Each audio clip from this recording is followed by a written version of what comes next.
விசை தொடர்பான மற்றொரு கேள்வி பார்ப்போம்.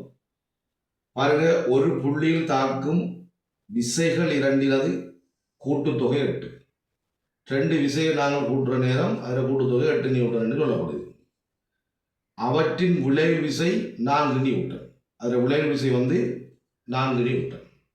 அந்த 4 நியூட்டன் ஆனது சிறிய விசைக்கு செங்குத்தாக இருக்குது. அப்போ படத்தில் பார்த்தோம்னால் இப்போ சிறிய விசையை நாங்கள் பி நியூட்டன் எடுத்தோம்னால் அதுக்கு செங்குத்தாக விளைவு விசை 4 இருக்குது. கேள்வி என்னென்னு பாருங்க, பெரிய விசையின் பெருமன் யாது? அப்போ இது சிறிய விசையில் எடுத்துட்டோம். அப்போ பெரிய விசையை நாங்கள் இந்த பக்கம் போடுவோம். இப்போ நாங்கள் விசை இணைகர விதி உங்களுக்கு தெரியும். அப்போ ஒத்த அயல் பக்கங்களால் இதை ஒரு இணைகரமாக மாற்றுவோம். இப்படி மாற்றுற நேரம் எங்களுக்கு இதில் வாரது பி நியூட்டன்டா, இங்கே வாரது பி நியூட்டன். இதுதான் விசை இணைகர விதியில் சொல்லப்படுது. அப்போ இதை நாங்கள் கியூ நியூட்டன் எடுத்தோம்னு சொன்னால் இங்கேயும் கியூ நியூட்டன் தான் தரப்போகுது.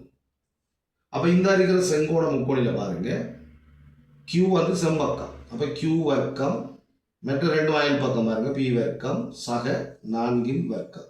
இப்போ இதில் கியூ வர்க்கம் இது பி, இந்த பக்கம் கழிவடுது பி வர்க்கம் 4 வர்க்கம் 16. இப்போ இதில் விரிவு, இதை விரித்தளிக்க வேண்டால் கியூ சக பி கியூ சக பி சமன் 16. இப்போ எங்களை கியூ சக பி சொல்லியிருக்காங்க 8 நியூட்டன். ஆகவே கியூ சக பி எவ்வளவு வரும்? இந்த 8 நியூட்டன் இங்கே விரிவட்டுதனால் 2 நியூட்டன் வரும். இப்போ இந்த இருக்கிற 2வது சமன்பாடு நாங்கள் எடுத்திருக்கிறோம். 1வது சமன்பாடையும் என்ன செய்யலாம்? கூட்டலாம். கூட்டுற நேரம் பாருங்க, 1வது சமன்பாடையும் 2வது சமன்பாடையும் கூட்டுறோம். கியூவும் கியூவும் கூட்டப்பட்டு 2 கியூ வரும். சகபி சகபியோட கூட்டுப்படக்குள்ள கழிவட்டு 8 நியூட்டன் 2 நியூட்டன் 10 நியூட்டன். அவை கியூ சமன் பெரிய விசை சமன் 5 நியூட்டன் கிடைக்கும்.